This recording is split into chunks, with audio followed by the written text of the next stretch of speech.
Kitchen आपण मन को अनेक अनेक स्वागत। आज आम प्रस्तुत करवा क्षीर पास्ता।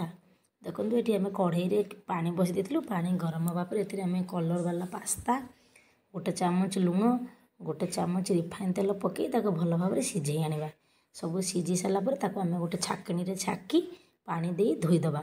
ताको ए ठंडा हाँवाई आम कि समय साइड के रखीदे। सेम कढ़ई रे आम ये गोटे कप पानी से गोटे चामच मैदा पकई ए सबको आम भल भाव गोले नवा। तापर देखो गोटे कप क्षीर पकई सारापर आम पास्ता जो ठंडा हो जाता ताको आम ए पकई भल भाव गोले नवा।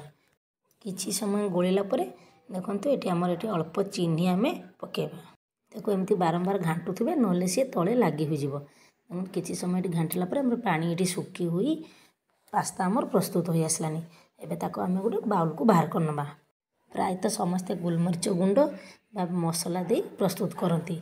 आम देखो आज बिना गोलमरीच गुंड बा बिना मसलार आम प्रस्तुत होगला आमर कलरफुल क्षीर पास्ता। घरे बनै खातु केमिति लागिला कमेंट बॉक्स रे कमेंट करी जणातु। रहिली नमस्कार।